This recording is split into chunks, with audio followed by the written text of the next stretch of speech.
1, 2, 3, 4, 5, 6, 7, 8, 9, 10. Royal Blue podcast soundcheck. Sorry we're late. Technical difficulties as usual. 1, 2, 3, 4, 5, 6, 7, 8, 9, 10. Royal Blue podcast Monday show. Soundcheck. 1, 2, 3, 4, 5, 6, 7, 8, 9, 10.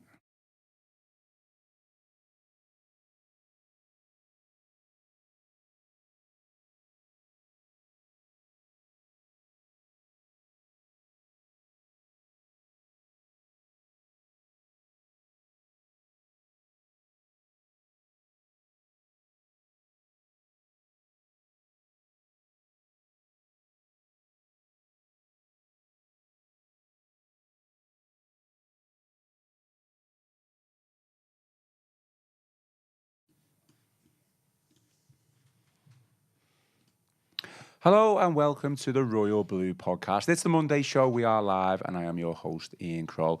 Joining me in the Royal Blue studio today to talk all things Everton, we've got Joe Thomas and Chris Beesley. Joe, how are things? All good? Happy? Happy, yeah. Good win the other day, wasn't it? It certainly was. Chris, all good?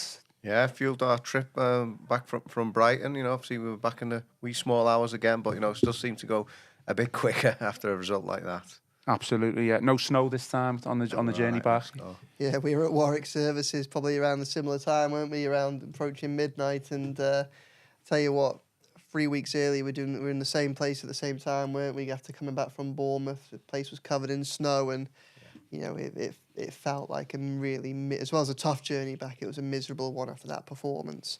3 weeks later, an absolute sea change. You tweeted about it at the time. You almost couldn't make it up just how different things felt. After just 3 weeks. Absolutely. Well, I'm sorry that we're late. We were scheduled to go for 2 p.m. and it's 14 minutes past 2, so we literally sat down ready to go, and I realised there was no audio coming into our mics, but it has been fixed. I have rectified the problem and we are live now. So yeah, obviously today's agenda: Everton secured an all-important win against Brighton on Saturday. This is the reaction show to that. If you want to go back and watch Joe and Chris's post-match reaction videos, you can do that on the Royal Blue YouTube channel.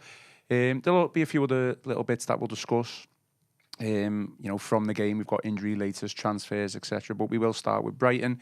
First off, though, as always, give us a thumbs up and drop us a like. And if you haven't already, please subscribe to the channel. Your support is greatly appreciated. Thanks for joining us this afternoon. We are live, as mentioned on. So if you're joining the stream, get your questions in, get your comments in, and I'll pose them to the lads and read out any thoughts that you've got.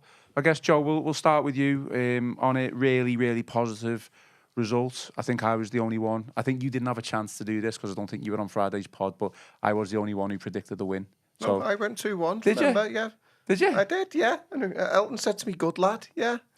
They forced me into doing it, yeah, so don't be doing all that, yeah. I do apologize. I didn't do that podcast, did I? I was behind the camera. Behind the scenes on that one, obviously. I've obviously forgot. I do apologise. I didn't say 1-0, I said 2-1, but, I think I'll take that.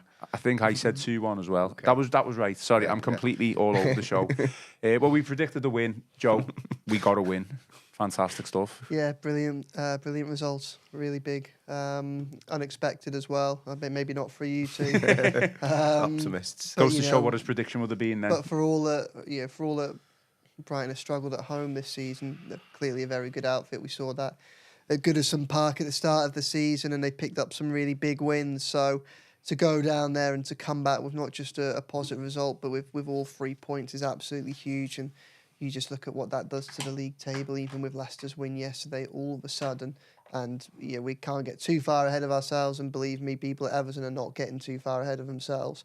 But it is hard not to look at that table and start to look at it the perspective on this season has changed a little bit. If they can build on that, I mean, the game against Leicester next Saturday is absolutely huge. But a really good win, a really important win, a really hard-fought win. One that was based on resilience. One of the things that I found quite classy about David Moyes and have done that a lot so far and dealing with him so far is just speaking to him after the game about it. He was very keen to. There were a lot of questions in the post-match press conference, not from me, but were basically along the lines of how much of a surprise it is and things like that. And whilst obviously Everton they've only won once away from home this season, Moyes was quite keen to push back to what they did under Sean Dyche, which got a few big away results in December, away at Man City, away at Arsenal. And then also in terms of, obviously that was a result that was built on a rearguard display. And Moyes was pretty keen to say, well, that is one thing that I inherited, a side that I know that can keep clean sheets. Obviously, we'll get into this. I think this is so much more. I think Moyes' Everton is so much more than Dyche's Everton in already a short period of time. And I think Moyes, is perhaps underplaying his impact a little bit. Like I say, maybe a measure of his class. But, it was a defensive rearguard display, but a really impressive one. 16 shots, but only one on target. Brighton didn't really they didn't create a decent chance at all in that game. So whilst it was one in which Everton didn't have much possession, it was backs to the wall for a lot of that game. It wasn't a smash and grab. Interesting what Joe was saying there about Moyes playing down maybe a few things after the win and maybe trying to put a bit of praise on the previous regime. I want to get your reaction on the game itself, but is this a new manager bounce, or is it so much more than that for you? It's more than that. I know you could say the bouncing that obviously they've had the two back-to-back wins for the first time this season, but I think that would be unfair to David Moyes. I think we said after the Tottenham game, well, I did, that Evertonians had got their Everton back, and by that, and I mean, he's kind of followed that up in the piece, the talking point piece today, whereas Fabian Hertzler inherited a very slick setup at Brighton Hove Albion, but quite rightly described by many as the best run club in the country. Everton under Farhad Moshiri being anything but that. So it really took somebody special, somebody who knew the club, somebody who could hit the ground running to turn that around. 17 points from the first half of the season under Sean Dyche. It could have proved disastrous for Goodison Park's final season. David Moyes able to come in and have this, they lost to Villa in the first game, which was more of a hangover from the Dyche. And then once you'd been with the players a couple of days, implement his ideas and strategies a bit more. And I think it's more than a bounce. I think, he'll do it. Like as Joe says, he's being classy, and David Moyes is always like that. Whatever you think of him as a manager, he always tries to do things the right way. And that's just the way he speaks. He always tries to do things proper. But I think it's more than a bounce. I think that this is for I don't overplay it, but first time in a long time, there's a real sort of feeling that you've got somebody in charge now who understands Everton, who gets Everton, and can get the best out of Everton. Well, he said that himself as well. And let's face it, the new manager bounce. We lost the first game as well, so it's not like it's been an immediate reaction. There was a better performance against Villa, no doubt, but the results have come afterwards. Just your thoughts then on the game itself. Yeah.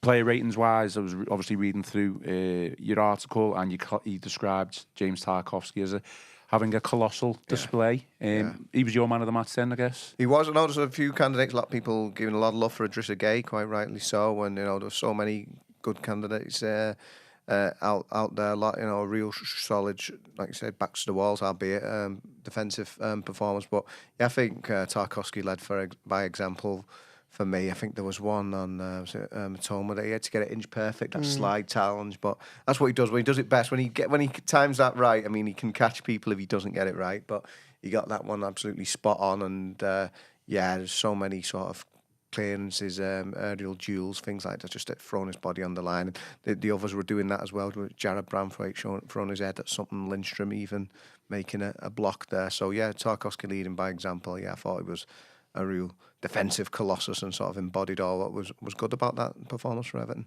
I mean, just only for a 1-0 game, it was like action-packed. There was a lot of things happening. I'm sure with you guys in the stadium, the atmosphere looked quite raucous as well.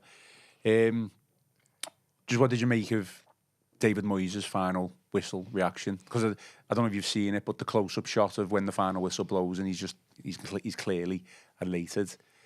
What was it, his 700 appearance? Premier League manager. I mean, that's some go on that, isn't it? Yeah, it absolutely is. Brighton, again, this is something we'll touch on a bit later on, I should imagine, but Brighton, where the press seats are, is one of a handful of grounds in the Premier League where you're right in amongst the action. So you are low down and you are almost essentially just above the tunnel. There's a couple like that. Newcastle's another one. and Chelsea. I think it's Chelsea. Chelsea. But at Brighton, you're more or less just behind the substitutes bench, more or less. So you, whilst you can't hear everything that's going on, you do have a frontline view of everything. It really is interesting to see games from that perspective. And yeah, with David Moyes on that final whistle, you could see that it meant a lot to him. But I think that you asked just then about the bounce, and obviously we're seeing that in the results. But I think where Chris is right when he says it's more than just a bounce is clearly the mood within that squad has changed, because one of the first things that happened on that final whistle, obviously Moyes looks elated, of course he is, and there is the kickoff that follows over in what is the Everton penalty box at the end of the game. But before that happens, Moyes gets mobbed by a couple of players. I think Decore might have been the first one to him. Huge hug, followed by another player. Like, he was central to that. So it's not just a case. He's not separate. With Dyche, it almost felt like there was a separation between dugout and squad. And obviously, in some environments, that's a good thing. Some it's bad.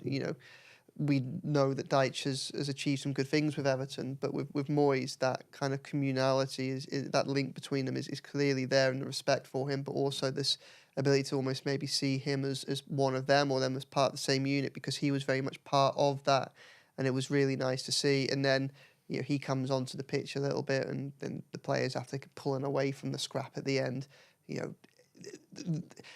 almost a carry on from what I'm there saying about the link between the dugout and the players.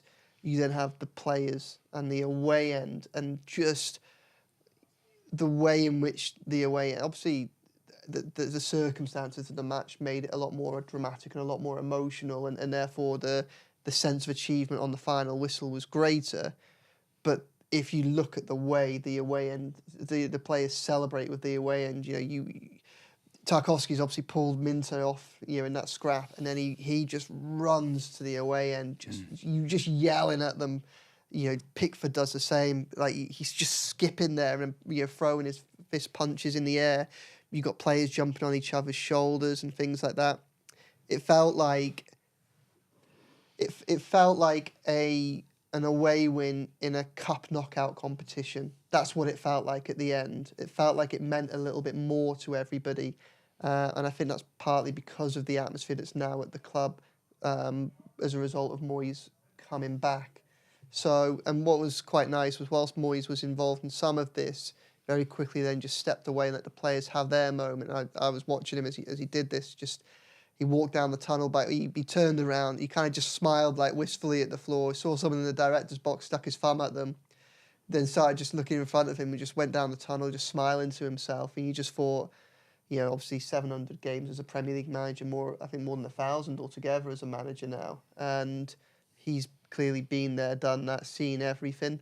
But it's clear that there's still a lot of emotion attached to the successes and what we will probably see at some point as well, the disappointments of the game. And that was kind of nice to see as well. It all feels very real right now. It's like we've gone from black and white, Everton in black and white, to Everton in colour, and the senses have heightened in all elements of it. And it's easy to kind of make that claim, Everton have got their club back and things like that, but things do feel different.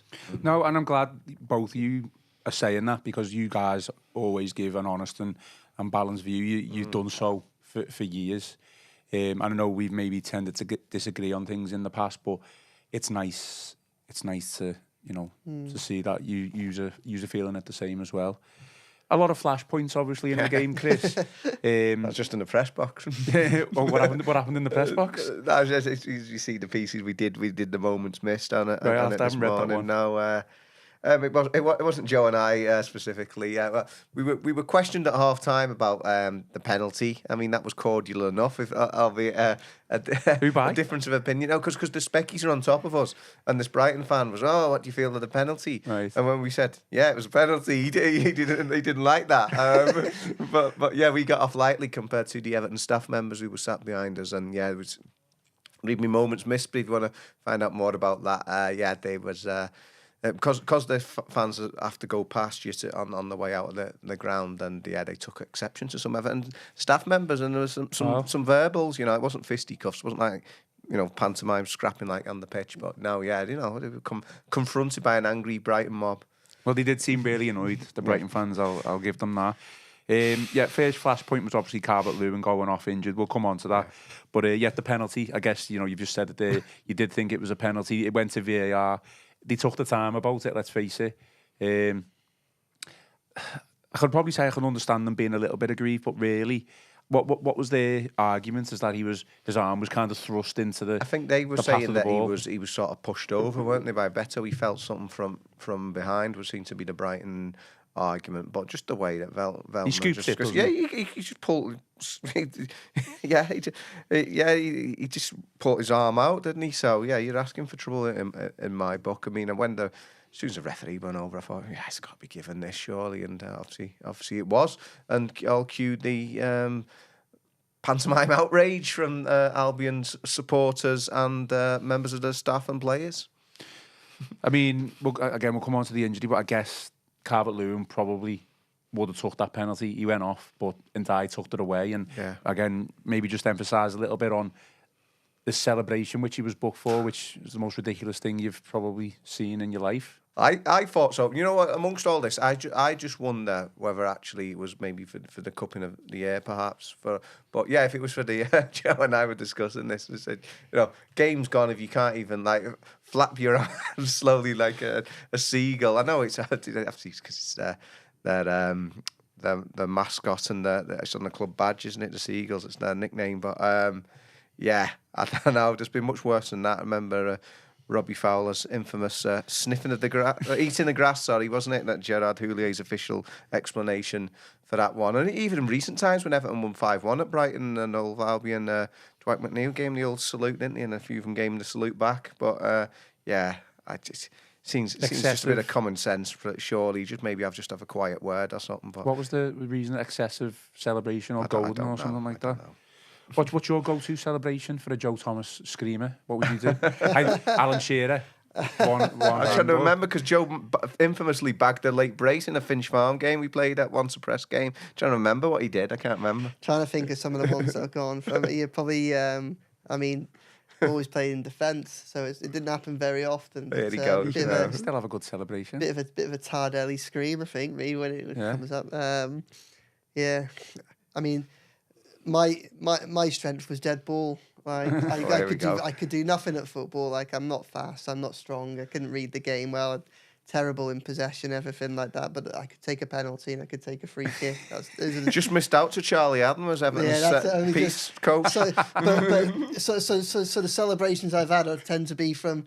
Obviously, they're not kind of in the moment because it's a little bit more sterile, isn't it? If it's from a dead ball, you're a bit more stationary. So yeah, but I can't pretend to have done too many celebrations in my days. Fair enough. I mean, the Ndiaye penalty, interesting the way it went in.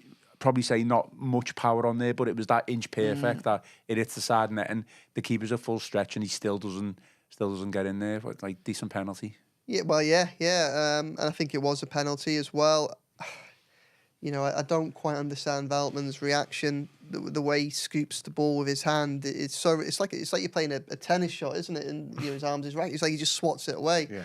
And I guess Brighton's argument would be it's so inexplicable what he does that he must have just completely lost his balance because he had been pushed. But I didn't really see it as that bad. I think if it was the other way round and that was a defender chasing down a striker for the ball bouncing out, I don't think he gets a penalty. Mm-hmm. So I think it was a right call and. Yeah, I mean, just that decision seemed to cause a lot of bad blood as itself. The Brighton fans weren't happy with it. Verbruggen, the goalkeeper, was absolutely incensed by it, and it was all just a bit peculiar. And then obviously Ndiaye rubs salt into the wounds with his celebrations. I can kind of understand a little bit more perhaps than others are why he got booked for it. I don't necessarily think it's right, but he is winding them up. If that is no difference to putting your hands to your ears, though, is it? Well, That's it is. Which he also did down to me. Well, he did that. And he's also he's also quite clearly mocking their mascot, isn't he? So that it does take it a little step further. I don't really understand why it's that much worse than someone like Phil Foden pretending to shoot a gun, though. That was pointed out, wasn't it? So yeah, that's a weird one. So yeah, that is a weird one. But I think, do you know what? For all that I've said, wasn't a smash and grab for Everton. One thing that was nice is was a slice of luck, and Everton. It feels like Everton don't have too many of those because. Look, Brighton were the better side in that first half. They were on top. They dominated the ball. Like I say, they didn't create a clear-cut opportunity. So that add that caveat to anything about whether they deserved to be ahead or anything like that. I don't think they necessarily did. But they were the more comfortable side, the dominant side. That was the case throughout the whole match. Everton didn't really offer much as an attacking threat. So to get that moment from nothing is something that feels so rare. But again, right at the outset of this, I said Moyes very keen to point to the strengths that were on show the other day being ones that he inherited from Deitch. Well, the reality is you got more chance of a penalty the more often you get the ball and players into the box, haven't you? And that is something that we've seen a lot more of already under David Moyes. If you show that little bit of ambition, you do create the chance to get chances, and that's what they did. So it's not very, haven't had many bits and pieces of luck of late, certainly not on the football pitch. So, it was nice to see one go in Everton's favour, and Everton, unlike, say, against West Ham when Better missed that penalty last season, actually take advantage of it. Just a bit of a debate in the comments about whether the yellow card can be rescinded. Oh. I don't think that... I don't think so, No, yeah. don't think that could happen, can it? It's just red, isn't it? I think yellow stays here. Yeah. Just go to some of the comments then. Let me just make the font bigger. Francis Eglerton. Moyes looks more confident and assured than I remember. Is this something you guys have noticed, or some of us getting carried away after back-to-back wins? Chris, you remember him from last time. Yeah. Tell us. Yeah, I mean, it's such a long period of time, isn't it? Because he's been away although he was there for 11 and a bit years, he's been away even longer. So in terms of confident and assured, don't know about that. I think he's just, like he said himself, he's just different. He was 38 experience. when he came to Everton first time round. I was laughing about this, Joe in the car. I'm twice as old as I was when he first came, and obviously Joe even more so as a percentage. But he was 38. He didn't have any Premier League experience. I mean, you could say that David Moyes at the end in 2013 is obviously different than David Moyes at the start in 2002. So certainly, come fast forward to 2025. Yeah, he's had so much experience, ups and downs since then. Obviously, Manchester United, the short-lived spell there, Real Sociedad, he went abroad, suffered relegation at Sunderland, and then rehabilitated himself at West Ham, 2 spells there, and a European trophy. So he's got all that water under the bridge and all the experience that comes with that. I mean, yeah, he certainly knows what he's doing, doesn't he? And he takes it all in his stride. Like we say, 700 Premier League games. He knows exactly what's going on and how to navigate those ups and downs of the game. So that's my take on it. Yeah, I mean, I think it's important that we don't get carried away, but obviously after two wins back to back, it's hard not to just be positive and happy about the situation. Do you think, Joe, that because obviously his previous stint at the club, I know it was a long time ago, so probably a lot has certainly changed at the club, but do you think he just feels a bit more comfortable because he's been there previously? And sometimes it takes a bit of time for a manager to bed in, but he knows exactly what Everton is about. Yeah, well, he's definitely wizened, doesn't he, from all the experience that he's had from elsewhere. So there's no doubt about that. And I also imagine that there's a sense of confidence, perhaps, that comes from the mess that the club made in the post-Moyes era. It's been so bad for so much of the time since he's been away that his kind of reputation in relation to Everton has been enhanced as a result of that. Yeah. So I think that, one, there's probably more of a sense of confidence in himself and in what he achieved when he first left Everton. Because I think that when I look back to that time, for all that it was clear that he'd done such a positive job, there were probably still questions about not quite being able to take them a little bit further and get into the Champions League again or win a trophy and seal that. So although he'd done enough to merit the chance to go to Manchester United, there were still questions. And then probably what would have been what would have impacted his legacy after that would have been if somebody else had come in and taken Everton even further. Well, in fact, they've only gone backwards. So his job looks even more impressive, and his position as a figure of stability and strength for this club has only been enhanced. So I think he comes back. It's a very different Everton. It's also a very different Moyes. But really, Moyes' star has risen. Albeit he hasn't always had success elsewhere, he's experienced going to somewhere like Manchester United. He's experienced abroad. Okay, he's experienced relegation. He's also experienced winning a European trophy. Everton have gone from knocking on the door of Europe to knocking on the door of the Championship. It's sad, but that's what it is.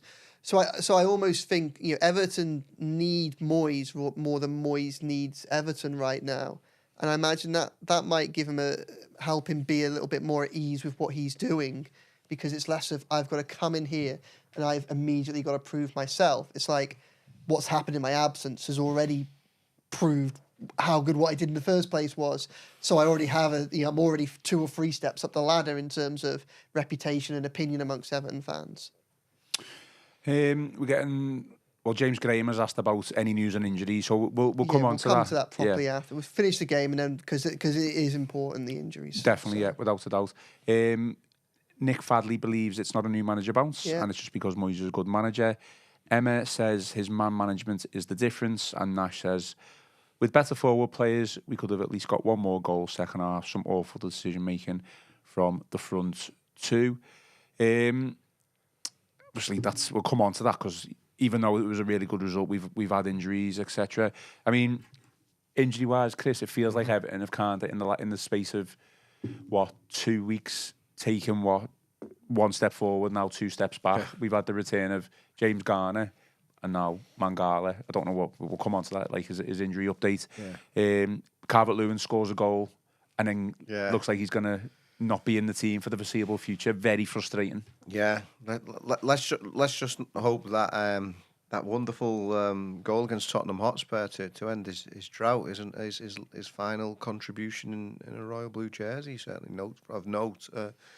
Hopefully it doesn't come to that. But like I said, it just got back, because he tends to be a streaky player who enjoys purple patches. So the fact that he had got back among some goals, and obviously would have his mojo back after such a great strike against Tottenham, you'd have hoped he'd get a few more these next few weeks, and he's not going to be available. Like so many of these injuries, it was innocuous. He just went up for a header with a Veltman man at the moment again, but he couldn't blame him on this. Pertham just went up for a header, seemed to fall awkwardly, and that was his race run. Just barely, whatever it was, 11 minutes into the contest or whatever. So yeah, it's a huge blow, and that the problem is now, isn't it? Because 1 week left of the transfer market, all of a sudden, everyone knows that Everton are going to be in for a centre forward, and I mean they're the most expensive targets anyway. They're the most difficult ones to get. So it really is a big challenge, because with Beto, who's repeatedly been linked with a move back to Italy, the only fit striker at the club all of a sudden because of Broly's injury.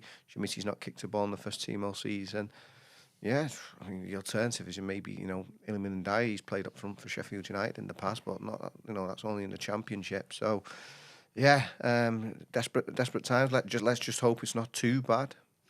I mean, I said on a podcast, I think last week, even with Broya injured, I thought Everton still had enough to stay up with the squad that they've got. Obviously, Calvert-Lewin now out injured, Mangala out injured. I think my mind has changed that we're obviously going to have to try and bring someone in. I mean, any final words on the game before you want to give us the updates on injuries, or just made up that we won, I guess, 2 in a row? Yeah, made up that they held out, and although they were under the cosh for the entirety of the second half, again, Brighton came close with a few efforts, but they didn't create a clear-cut chance. There wasn't a heart-in-your-mouth moment, and I think that's, again, that difference. Whilst Moyes, with the class that he has, is keen to give Dyche his flowers for the defensive resilience that already existed at the club, I just look back at some of the other clean sheets that we've kept this season. You look at West Ham, Pickford's massive save from Ings in stoppage time. You look at Newcastle, Pickford saves from Anthony Gordon's penalty, doesn't he? You look at Arsenal, he makes a number of really, really big saves. And there are several other games. You look at Brentford, played against 10 men for 60 minutes at home, and he still made the two biggest saves of that game. And that was the difference, really. Everton were better at keeping out Brighton at arm's length, and they didn't have to rely on the brilliance of Jordan Pickford this time round. It was almost a team effort rather than that one of individual brilliance.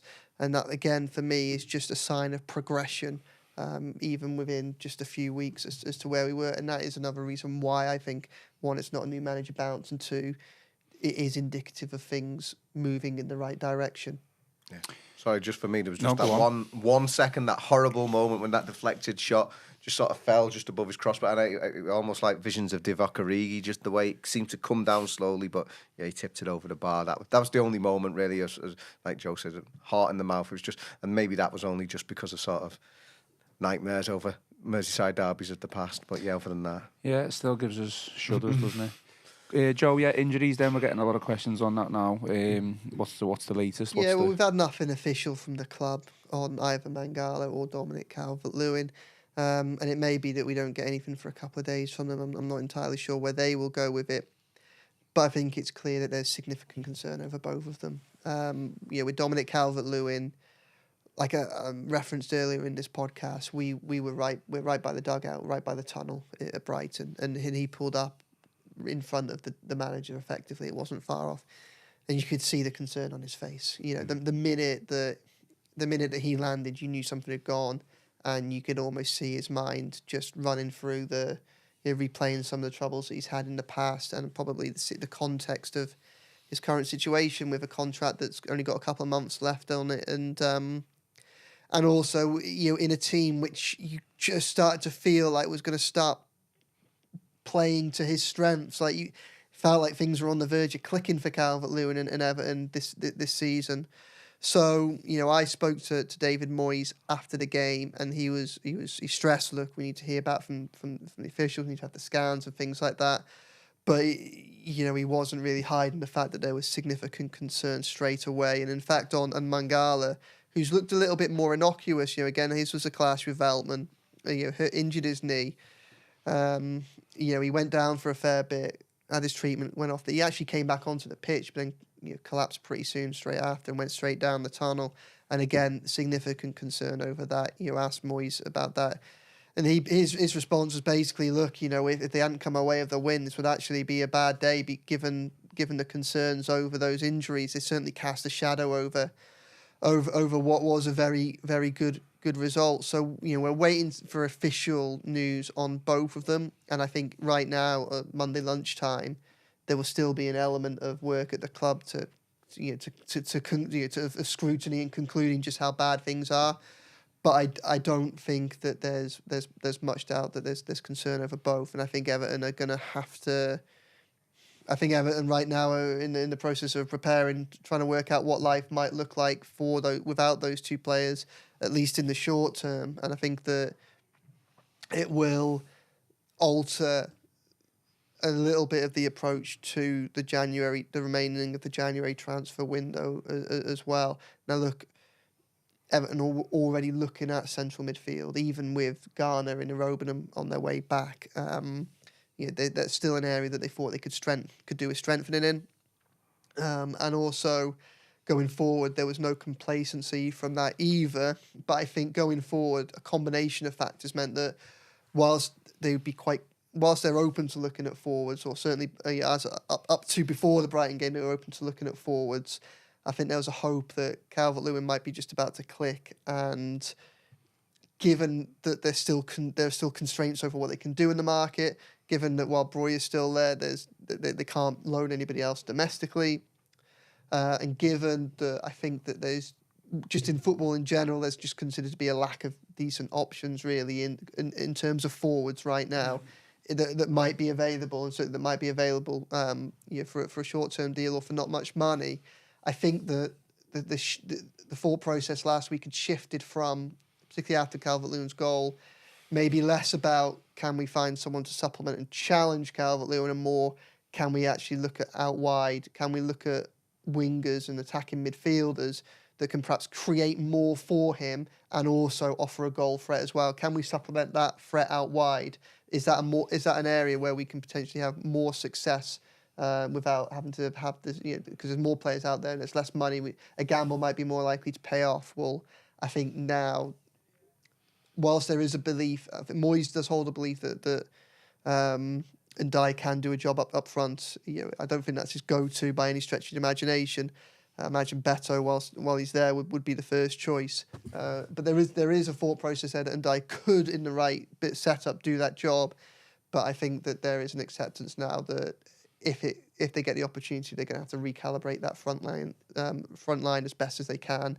over the last week of this transfer window. So, yeah, nothing official, but I don't think anybody who's heard David Moyes' responses to me the other day or anybody listening to this should be thinking that there's an overreaction here. I think there's concern. No, I said something very similar on one of the podcasts we did with Paul Wheelock and Connor the other last week, I think it was, about whether we go for a wide player over a striker.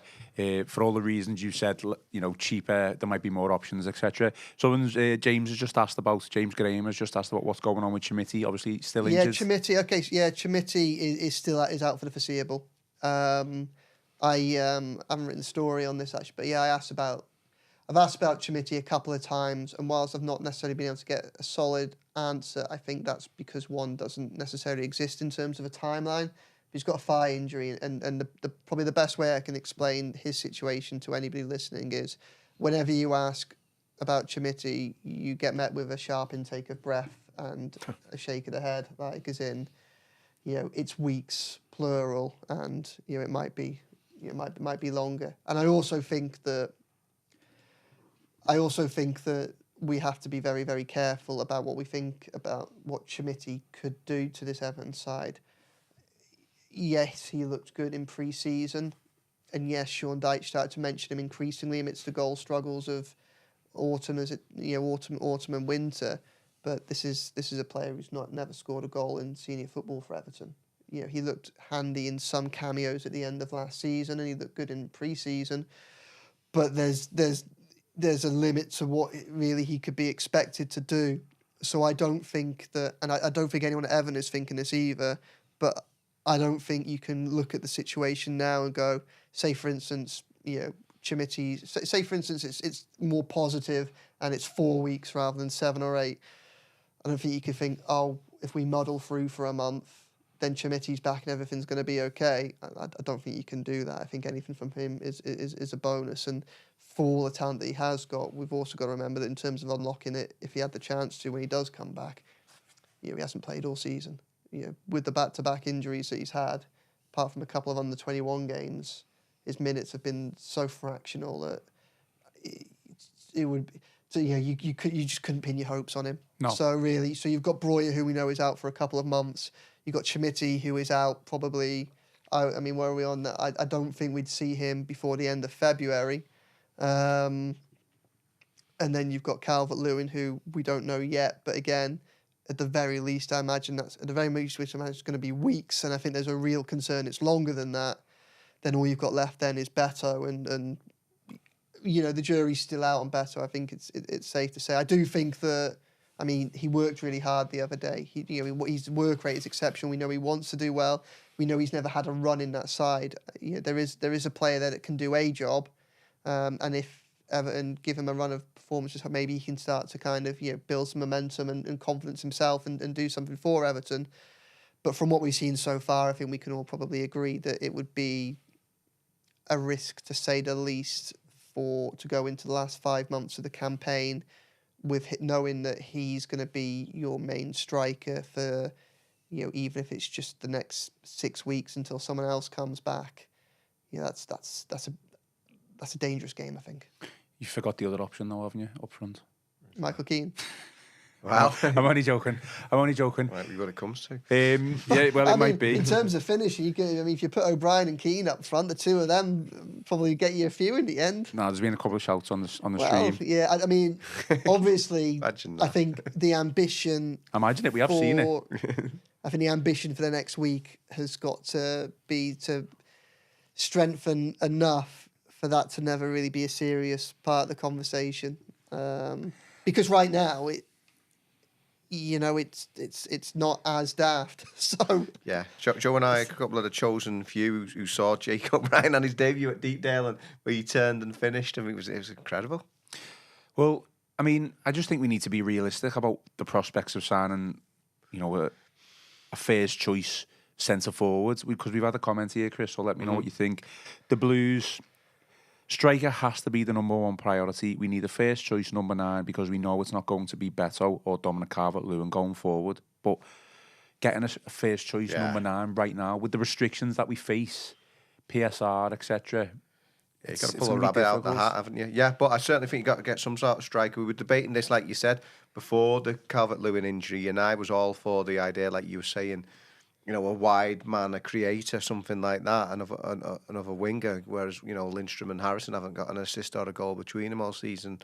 I wanted somebody like that, but now with the Calvert-Lewin injury, it just totally changes the landscape, and yeah, I think you've got to go for some kind of striker, but like you say, Nate, it's like a unicorn, isn't it? In the mythical creature, it doesn't exist in the January transfer window. That's ilk of player, and like you say, throwing in Everton's. Okay, it's not like it was before the Freaking Group came in, but you still, it's not like you got an unlimited pot of money. You still got to be careful with the PSR. So, yeah, I mean, when you put all that together, I mean, Moyes has done it before. He got Nikica Jelavic, but I mean, that was obviously the extenuating circumstances. Rangers were on the brink of financial meltdown, so that probably helped him there. I don't think there's any sort of comparable alternative at the moment, or if they are, it's certainly not something I'm aware of. So maybe Kevin Fell and the recruitment team might have a better idea. But you've also got to say, for all the sort of impressive work at times that Kevin Fellwell has done in the difficult financial circumstances, aren't they? They've actually turned around a profit in the market since he came into the club. It is an Achilles heel by all accounts, as has been the strikers, hasn't it? Beto, Neil Maupay, stuff like that. He's never really sort of excelled in that area. So, yeah, it's a real sort of big test for them. January, for me, years gone by, certainly for us, has always been like a quick fix. We need someone in now to keep us above water, relegation-wise. And it's one of the reasons why I argued not against bringing players in January. If we had the opportunity to bring someone in, then that's fine. But really, I felt like we had enough. Now it's obviously a different story with the injuries. So now you are kind of looking for a short-term quick fix. I just want to move on to one of the pieces that you wrote, Chris, over Jake O'Brien. Yeah. I guess you spoke to him in the mix zone. Yeah, I spoke to him in the mix zone, yeah. So if you haven't read Chris's piece... looked up to him, yeah. He's very tall, isn't he? He's a big unit. He's a big man. Again, I interviewed him before the Spurs game and just watched him come out the tunnel. Jared Brantwaite is a very big player, isn't he? And then, like, you put O'Brien next to him, and he's even bigger. You think, Jesus, like. Yeah, very big. I just want to read the segments from of quotes from Jake O'Brien in your piece. If you haven't read it, go and read Chris's piece. There's a little bit on the incident after the final whistle. Yeah. So yeah, I'm not going to talk about that. I'll let you go and read that. But I just want to read this segment. So Jake said to Chris, Moyes has been excellent since he came in and made things a lot more clear for us. It's hard to put your finger on there, but there's a lot more confidence now, togetherness as well. Just to know we're not just going out to beat a team that just sits back. We're a team that is going to get after games and try and win. Yeah. Is that a bit of a dig at Sean Dyche there, or is it? I don't think he did. That was the tone of the piece. But like I said, Jake O'Brien has benefited more than anybody, arguably individually, since David Moyes came in. Given that we didn't have a Premier League start under Dyche, now he's had 2 on the bounce under Moyes and first back-to-back wins of the season. So he's the biggest winner so far in the short period. No. Given that I was there at the time when he said those, he was very respectful. I don't think it was a dig at Dyche, but just a sort of explanation of the situation, really, the realisation that for whatever reason Moyes' methods are striking a chord, and that's how he feels about it. With the changes that David Moyes has made, I think everyone is benefiting, and we can see that he knows what he's wanting for the club, because as much as Dyche had this safety first approach, certainly this season, that just wasn't garnering the results that when they're necessary. Like I've said before, 17 points from half the season. Did a terrific job in difficult circumstances in previous seasons, and I back Sean Dyche for that. And I know sometimes controversial circumstances, but this season just didn't work, just didn't kick on. What was widely regarded as a stronger squad, they just didn't achieve those results. So yeah, it seems that they sort of, they're certainly not gung-ho, but like Jake says, and just trying to get at teams, that seems to be a better approach for Everton. And hopefully, that the handbrake's off a bit, that they can actually go out there and fulfil their full potential under David Moyes. Definitely, yeah. So if you haven't read Chris's piece, his interview with Jake O'Brien in the Mix Zone following the game, then go do so at the Liverpool Echo website. Joe, I did a little bit of research over the weekend after the game. And it wasn't too strenuous, so we're all good. Like Gavin Buckland-esque. No. It was mainly just looking at what the minimum points total for survival has been in the Premier League over the past 5 years. So it's a mixed bag, really, and we know all seasons are different, so we can't really know what the target's going to be here. But last season, 23-24, it was 27 points. That's all you needed to stay up. 22-23, it was 35 points. 21-22, it was 36 points. 20-21 was 29, and 19-20 was 35. I guess you know where I'm going here. Well, what's the target for this season? What will Everton need to stay up? 4 more wins. That's pretty clear, that, isn't it? 12 points then. Going into Brighton, the view in the camp was that they, bearing in mind they'd probably pick up some draws as well. Mm-hmm. I think internally there was a belief that probably 5 wins is what were needed to get Everton over the line. And obviously they've had Brighton since then. So they're on 23 points now, so it would have been 20. So 35, you're saying? So 35 plus your draws. So, I mean, I don't think there's anything controversial there, but that's kind of what the informal aim was. Where can they get 5 wins from to build the rest of the campaign around? Obviously, not saying that's... Even after the Spurs game, sorry, as well. Yeah. So, which I think is, probably more cautious than needs to be. I think 30... Probably mid-30s probably keeps you up anyway. But if they got 5 wins from there and 5 or a handful of draws, get to 38, 39, I think that'd be more than enough, won't it? I think so. So they got the first one of those. So I think 4 more wins from there, and I think is probably their view, and that's probably fair enough. And I think that this is this Leicester game's huge on the weekend, isn't it? Particularly, I mean. It was a bit of a bittersweet weekend, really, because obviously it was a fantastic result against Brighton, but to come away from it with Dominic Calvert-Lewin and Oral Mangala facing significant periods out, 2 players that are pretty much essential to Everton. They're both nailed-on starters in a squad where you've probably only got 13, 14 people genuinely competing for that. That's a big loss, especially in a squad that was already in need, viewed as in need of reinforcements.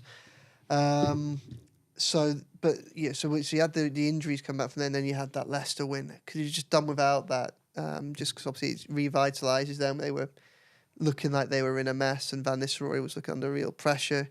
Just gives them a little surge of confidence now going into the Leicester game, the Leicester-Everton game at the weekend, which will be, even if Everton are able to bring people in this week, they're going to have very, very little time to be able to, to come in and settle. So that's a big old game, because you look at that, you think if Everton win that, then they're 7 points clear from the bottom 4 at the minute. If they were to win that, they'd be 9 points clear of Leicester, and then depending on what Wolves and Ipswich did, it would depend on the relegation zone. But however way you look at it, that's a chasm. That really is a lot, even at this stage in the season, especially when Everton's momentum is pointing upwards as well. So it's one of those. It's huge, the game at the weekend, isn't it? No, definitely, without a doubt. And just sticking with that, Chris, just a little different stat. So last season, after 23 games, so at this stage, the 18th place team was Luton.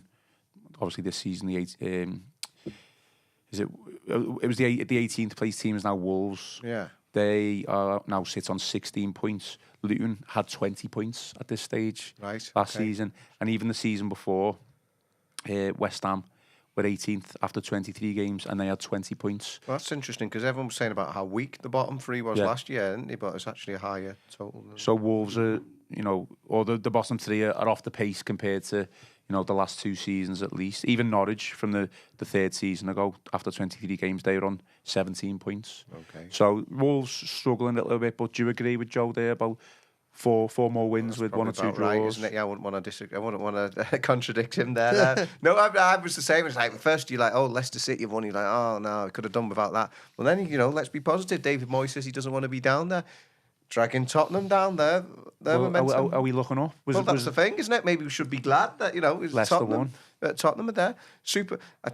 I've just seen I don't know if there's rival supercomputers out there, but I got an email today. I don't think the supercomputer itself sends its own emails. It really would be a supercomputer. But somebody sent me an email this afternoon from a supercomputer. Maybe some supercomputers are available. But this How many times do you get the word supercomputer in this podcast? Come on. What's it predicting? Well, it was predicting Everton finish above Tottenham. Oh, right. That I was like, okay, we'll take a bit of that. Yeah, so that was a bit not good that for Big Ange. I'm trying to think where Everton were. All I can remember now is Everton were above Tottenham. I think it said Everton on about 40 points to finish on. To whisper it said that Liverpool going to win the league by about 12 points. But we're concentrating on Everton there, and I think Everton were about 14th. But I remember they were definitely on the, according to the supercomputer, finish above Tottenham Hotspur. So maybe that Leicester win in North London wasn't so bad, and we should all be sort of looking up rather than over our shoulders. Yeah, I was quite torn, to be honest. Obviously, with Tottenham going 1-0 up, you think, well, let them just see the game out and win. And you're thinking that leaves Leicester further down there, but they came back, well deserved, fair play to Leicester, but maybe a draw, perhaps should have been a draw, maybe. Yeah, but if we go and beat Leicester, then it's irrelevant, isn't it? Really, it'll be a massive game, like Joe said. We've got a production question. Jill Roberts says, "Hi Ian, not a criticism. Please, could you check the contrast/colour before the next show? It's a bit intense." So basically, I always put like a sharp filter on the video because it's a little bit dull. So maybe I've just intensified it. That's slightly a little bit too much. So I'll keep an eye on that, Jill. Maybe it's me and Joe's tans from being on the south coast. Potentially, yeah. At least it's not one of your colourful ties that you usually wear. This one, bit dull that one today, isn't it? You get the contrast on it. Well, we're going to finish on time today. But final thoughts, I guess, from both of you on what was an intense game, really. I guess, but we got the win and 3 points, and hopefully looking up now rather than looking down. Yeah, I think huge win, but like I say, overshadowed by those injuries, and I think really now this is the week that will define Everton's season on the pitch. And obviously there's that game against Leicester, which we've just spoken about. If Everton were to lose that, obviously we don't want that to be the case. I want to countenance that, but all of a sudden it's getting pulled back into the trouble rather than escaping from it. But also just this final week of the transfer window, Everton already needed reinforcements. They were already looking at centre midfield, and they were already looking at trying to find more goals and a more effective route to goal. Well, that has only been dramatically enhanced, the need for that now. So I think obviously in the coming days they'll get a full assessment and full answers over Mangala and Dominic Calvert-Lewin. But the transfer window is now a very, very significant one for Everton, and hopefully they can find the players that they can just make it a little bit easier, and just to help them just build on the start that David Moyes has had and take Everton away from trouble so that they can start concentrating on the summer. Definitely. I mean, Chris, I guess from the bottom 4 teams, we play them all, and 3 of them are at home. I mean, we're very close to Joe's prediction or target there of the four wins, and you would hope that we would at least 9-10 points. You would hope, wouldn't you? Yeah, it's interesting. I was speaking to a Brighton Hove Albion insider, a long-serving staff member on Saturday before the game, and he thinks Everton are going to be all right now. He says, he'll be all right now. He'll be all right. Yeah, so yeah, in Moyes we trust. And we're still not out the cup. I'm telling you, beat Leicester, can focus on the cup. Going to be a tough game, that though, isn't it? Depends how seriously they take it, though, doesn't it? Because with where they're going, they might focus more on European qualification through the league. Old M1 as well. So, owe them a couple. So, telling you, beat Bournemouth, couple of all right draws, go to Wembley. I like that. I said that to Chris. We were on the M25, weren't we? We passed the sign and we won the turn off for Wembley. Really veered off. And I said, make notes for later in the year. Fantastic way to finish off the pod, I think. Yeah. Just before we do, final thoughts from me. Tony Cottee interview with Chris is out Thursday. I'll be on a podcast with Conor O'Neill on Wednesday, and then we'll obviously have the usual Friday show.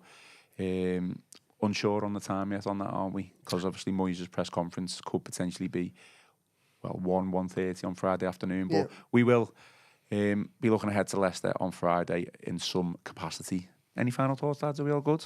Yeah. Cool. All right, well, that is all from today's show. Please hit the like button and subscribe to the channel. Drop us some 5-star reviews on Apple and Spotify. Most importantly, enjoy the rest of your day, enjoy the rest of your week. We can do so knowing that Everton won on Saturday. I've been Ian Croll, joined by Joe Thomas and Chris Beesley, and this has been the Royal Blue Podcast.